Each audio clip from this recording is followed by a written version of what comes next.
Oi, tudo bem? Sejam bem-vindos a mais um Devocionil, o devocional dos jovens aqui da Igreja Amor em Movimento.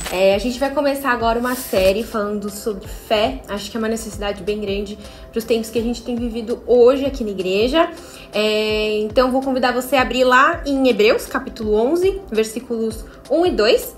Hoje a gente vai falar mais a intro, assim, do que a gente vai explorar pelos próximos dias. Então, bora lá. Versículo 1. Ora, a fé é a certeza daquilo que esperamos e a prova das coisas que não vemos, pois foi por meio dela que os antigos receberam bom testemunho. E aí a minha pergunta pra você hoje é: você tem se sentido desencorajado? Sabe, sem visão de futuro, meio sem rumo, sem objetivo? Então essa série, ela é perfeita pra você. Nesses próximos dias a gente vai entender um pouco mais sobre cada um dos heróis da fé e como a gente pode aprender com cada um deles. A minha oração é para que cada episódio a gente possa aumentar a nossa capacidade de crer. Sabe, que a nossa visão se alargue, que ela se intensifique, que seja realmente impossível a gente permanecer cômodos e medíocres, né? Que o Senhor ele possa confrontar o nosso ceticismo e desafiar a nossa visão de mundo. Isso faz parte desse processo de resgatar o nosso design original, sabe? Porque é inerente a nós, criaturas de Deus, realmente reconhecer o Senhor e adorá-lo. É para isso que a gente foi criado e é isso que vai ser a eternidade, né? Então, realmente espero que a gente possa encarar essa série e aprender a cada episódio um pouquinho mais sobre a fé e explorar o nosso nível de fé, sabe? Ver como que tá o nosso tanque, como que ele tem estado cheio ou não, né? Enfim, um crente sem fé, ele vive como que respirando por aparelhos. Então ele tem pequenos lapsos assim de ar, de oxigênio, mas apenas o suficiente para o manter vivo durante aquele período, sabe? A gente acaba emprestando o oxigênio das outras pessoas. Então o evangelho, ele nos garante o seguinte: todo aquele que nele crê não pereça, mas tenha a vida eterna. É uma premissa muito simples. A partir do momento que a gente crê, a gente recebe vida. A partir do momento que a gente não crê, a gente recebe morte. Já pensou sobre isso? Ou seja, toda vez que nós cremos, que nós aumentamos a nossa fé, a gente tem novo oxigênio, a gente tem nova vida, né? E a partir do momento que a gente recebe mais desse ar, nós recebemos mais vida de Deus. Então a fé é um fundamento do evangelho, uma parte impossível de agradar a Deus, né? A palavra diz em Tiago: sem fé é impossível agradar a Deus. Não sei se é em Tiago, na verdade. Mas a palavra diz: sem fé é impossível agradar a Deus. Então o mais perigoso é viver eternamente pedindo emprestado essa fé dos outros, você concorda? Você já pensou sobre isso? O que te mantém na igreja? É minha mãe, mulher de oração, mulher de fé. A minha esposa, ela ora por mim, ela ora pela minha família, ela é uma mulher abençoada. O que te mantém na igreja? O pastor. A fé, olha, o que o pastor revela, assim, são palavras realmente de fé, homem de fé. Então, o que seria de você sem essas pessoas, né? O que seria de nós sem essas referências?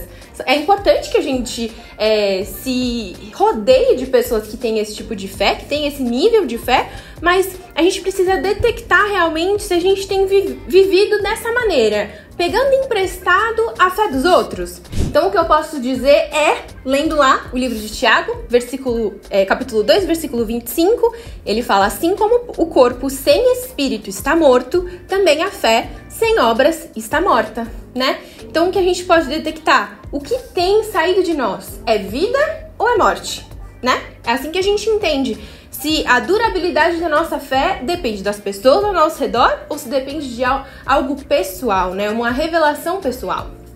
Então a gente precisa entender essa verdade. Se você acha que é um cristão de fé e ela não provoca absolutamente nada na sua vida, então tenha essa certeza, você está vivendo por máquinas.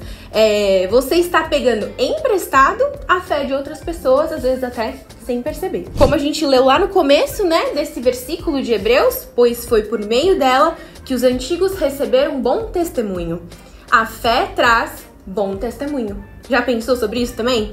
Qual tem sido o seu testemunho de fé?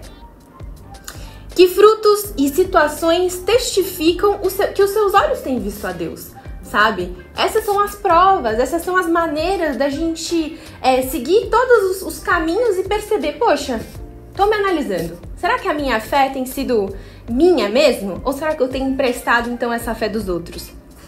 A fé, ela é certeza e ela é ação, né? Acreditar a ponto de subjugar a sua razão de mundo. Ela desafia as leis da física e ela desafia o nosso natural. A verdade é que nós precisamos priorizar mais a realidade dos céus do que a nossa realidade terrena. É tão fácil, né? A gente se deixar viver, se deixar o cotidiano, a nossa vida, a nossa razão de mundo tomar lugar, né? Tomar precedência sobre a fé que a gente entende, que a gente lê quando a gente vive com Jesus, né? Então, se nesse exato momento não existe nenhuma zona na sua vida de choque entre o racional e o espiritual, provavelmente a sua fé não está aumentando. É muito possível que, se a sua fé ela está imóvel, então automaticamente ela está numa zona inóspita, ela está decrescendo, né? Se a gente não está avançando, a gente está nessa zona de conforto, né? Então chegou a hora da gente dar um basta nessa prática de terceirizar a fé. Né? Durante esses dias, espero realmente que a gente possa criar uma autonomia espiritual, né? Que a gente pare de pegar emprestado o testemunho dos outros, a fé dos outros e criar nos nossos memoriais, né? Criar realmente um relacionamento pessoal com Jesus, né? É momento da gente escrever um novo e bom testemunho, né? Que seja nosso, sabe? Que a nossa fé esteja em forma crescente, né? Enfim, que a gente olhe então o mundo com as lentes que priorizam a realidade de Deus. Queridos, a gente não pode deixar que os relatos bíblicos pareçam aos nossos olhos como historinhas infantis, sabe? Relatos morais, enfim, esse tipo de ideia é extremamente perigosa e doentia para a nossa fé, né? Porque ela retira a autonomia sobrenatural, a autoria sobrenatural do Espírito Santo ao escrever a Bíblia. Então, se existe alguma parte de você, alguma parte sequer pequena que seja, que não acredita que Deus é tão real quanto esse vídeo, quanto a tela desse computador, desse, sei lá, telefone que você está assistindo aí, esse devocional, então a gente precisa aumentar a sua fé, né? Então, que a gente permita ter a nossa razão colocada em zona de choque. É isso, espero que vocês tenham gostado.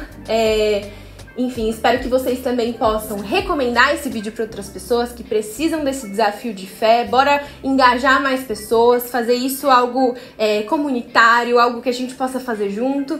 E vejo vocês nos próximos dias. Não esquece de curtir esse vídeo. E é isso, tchau!